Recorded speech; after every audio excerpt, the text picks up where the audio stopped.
Good morning students, I am Bhavna, your science teacher. Today we will do revision of chapter number 9, air and water. इस chapter में हम air और water के बारे में पढ़ेंगे. ओके जो मेन पॉइंट्स हैं उसी पर ज़्यादा फोकस करूँगी क्योंकि ऑलरेडी जो ये चैप्टर है आप पढ़ चुके हैं, तो थोड़ा सा बता देती हूँ शॉर्टली. द मूविंग और blowing air is called wind. Wind किसे कहते हैं? जो हवा चलती है नॉर्मली उसे विंड कहा जाता है. ओके और जो एटमॉस्फेयर क्या होती है कि जो जितने हम जहाँ पर रह रहे होते हैं ना उसके चारों तरफ जो होती है हवा होती है, इसी को एटमॉस्फेयर कहा जाता है. ठीक है.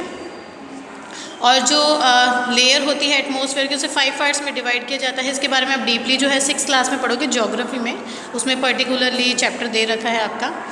तो कौन सी लेयर्स हैं? Troposphere, stratosphere, mesosphere, thermosphere and exosphere. Okay ये 5 लेयर्स हैं एटमॉस्फेयर की. फिर बोला है एयर. एयर क्या होती है? Air is a mixture of many gases. Air जो होती है उसमें बहुत सारी गैसेस का मिक्सचर होता है, लाइक ऑक्सीजन होती है, नाइट्रोजन होती है, कार्बन डाइऑक्साइड वगैरह वगैरह बहुत सारी गैसेस होती है. ओके और जो ऑक्सीजन है ये most essential component of air है. ठीक है. क्या करते हैं हम इससे? ब्रीथ करते हैं. सभी को पता है जितने भी ह्यूमन बींग्स होते हैं वो ऑक्सीजन के बिना नहीं रह सकते. और ये कितना होता है? ये 21% और 1/5 पार्ट होता है एयर में. यानी हमारे जो एयर होती है उसमें 21% ऑक्सीजन की मात्रा होती है. तभी हम बोलते हैं ना ज़्यादा से ज़्यादा पेड़ों को लगाया जाए. नाइट्रोजन होती है उसमें 78% होती है. यानी हमारे एटमॉस्फेयर में 78% जो होती है नाइट्रोजन गैस होती है. तो आप देख सकते हो कितना डिफरेंस है. इसी तरीके से जो कार्बन डाइऑक्साइड गैस होती है वो 1% होती है और जो हाइड्रोजन गैस होती है वो 0.95% होती है. ओके फिर इसमें बताया कि प्रॉपर्टीज़ ऑफ एयर क्या होती हैं. एयर जो होती है इसकी प्रॉपर्टीज़ क्या होती है कि एयर जो होती है हवा, उसमें हवा होती है और ये क्या करती है? स्पेस घेरती है. यानी जो भी जगह होती है it occupies space. Air has weight, it has also weight. कैसे? जैसे देखो कि आपको यहाँ पर एक एक्टिविटी भी दे रखी थी, आई थिंक आपको करवाई भी गई थी. इसमें एक विदाउट एयर फिलिंग जो बैलून है वो है और एक में फिलिंग एयर वाला बैलून है. तो आप देखोगे कि एक छोटा सा गुब्बारा होता है उसने स्पेस कितना घेरा है और उसकी जगह एक फूला हुआ बैलून है उसने स्पेस कितना घेरा है. तो ऑब्वियस है कि जो फूला हुआ बैलून है उसने स्पेस इसके कंपेयर में ज़्यादा घेर रखा है. It means it occupies space. और आप देखोगे कि ये बिना फूला हुआ बैलून और फूला हुआ, तो जो फूला हुआ बैलून होगा वहाँ से वो बेंट होना स्टार्ट हो जाएगा. It means air has also weight. Okay तो it occupies space and it has weight also. और जो एयर है एक्सेट प्रेशर, ये हवा जो होती है उसमें प्रेशर भी होता है. कैसे? जैसे आप इस तरीके की एक्टिविटी करोगे तो वो क्या करेगी? प्रेशर के थ्रू वो जो है प्रेशर इतना बना लेगी कि वो नीचे जो है गिरेगा नहीं. एक पेपर और ग्लास की एक्टिविटी है, ये भी आपको करवा चुके हैं. Air necessary for burning. Air जो होती है वो जलने के लिए भी बहुत ज़्यादा इंपॉर्टेंट होती है. जैसे you can take a glass, 2 glasses. Okay फिर क्या कर सकते हैं कि इसके अंदर जो कैंडल होती है ना, एक बर्निंग कैंडल है और एक विदाउट बर्निंग वाली है. यानी दोनों ही बर्निंग वाली थी.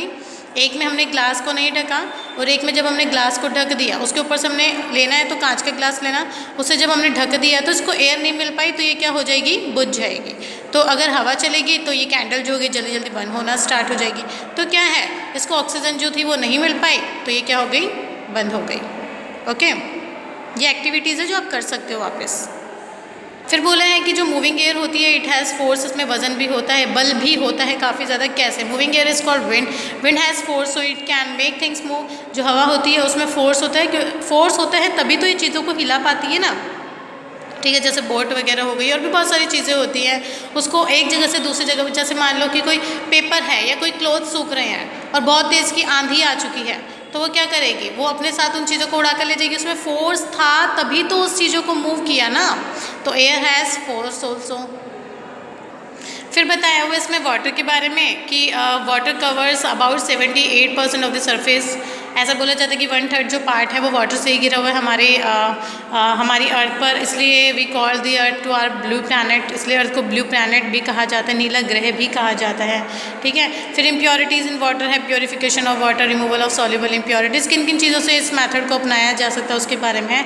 इसके बारे में हम कल कंटिन्यू करेंगे यहाँ से. ओके तो सबसे पहले आपको इन पॉइंट्स को क्लियर कर लेना है क्योंकि ये जो बताए ना मैंने इंपॉर्टेंट पॉइंट्स वगैरह, इसी में से आपके MCQs बनेंगे, फिलिंग द ब्लैंक्स वगैरह क्वेश्चन आंसर जो है आ सकते हैं. तो ज़रूरी नहीं कि जो वेरी शॉर्ट क्वेश्चन आंसर दिए हैं तो एज इट इज़ ऐसे देंगे. एग्जाम में कहीं से भी बीच में से उठाकर दे सकते हैं. तो आपकी ड्यूटी है कि पूरे चैप्टर को आपको ढंग से पढ़ना है. ओके और 14th ऑफ फेब से आपके स्कूल जो है रीओपन है.